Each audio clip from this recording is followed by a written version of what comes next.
Hey guys, welcome back to my channel, and today we're going to do a little showcase on one of the trucks that's been sitting in my collection. This is a Tamiya Super Clod Buster. It's I guess well, not really a reissue, but kind of like a updated version of a classic from the 80s. It's one of the original monster trucks. Huge tires. Take a look at it.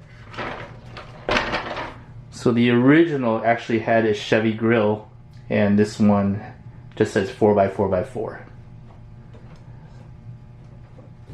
Let's take a look at how I built this one up.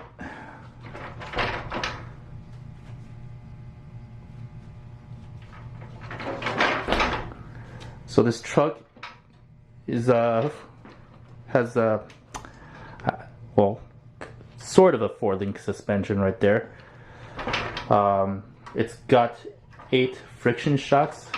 They don't really do much. I mean, they don't compress much or do much, as you can see.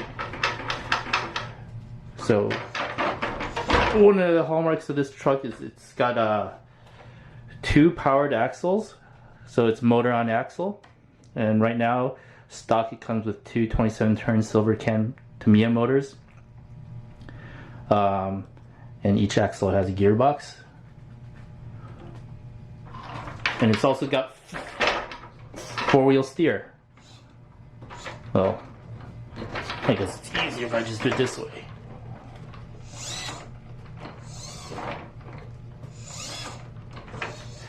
And the way it does that is it uses a servo in the center with this rod right here and this rod right here connected to that servo, and basically it just turns this arm right here for the front and rear. So the front and rear are exactly the same as far as how they work. So this is there's like a built-in servo saver in here somewhere.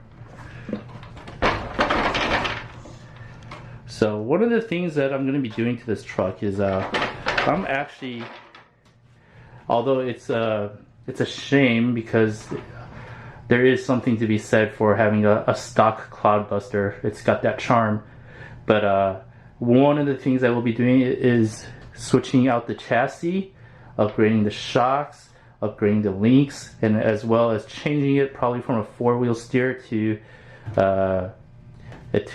just a front steer.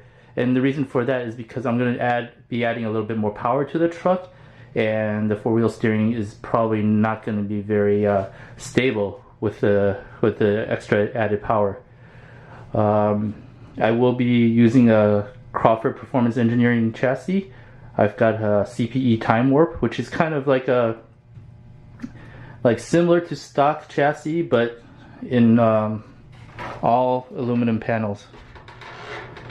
So let's take a look at what's underneath currently. I did not use the stock ESC that came with this kit. It's a dual motor ESC, but I did use, I believe, a Hobbywing ESC. Yep. So what you see here, this is a Hobbywing 860. Basically, it is a dual motor ESC. If you guys are familiar with the Hobbywing 1060, which is in actually quite a bit of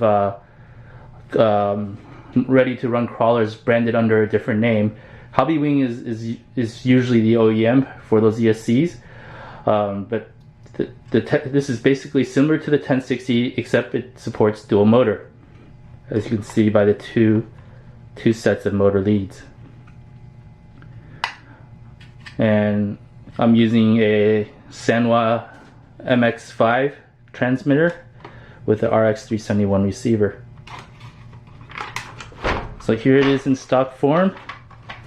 Not much to it. I'm gonna run it a little bit for you guys to see, and then we can start getting to the upgrades on this truck. So in a minute we'll return with some running videos.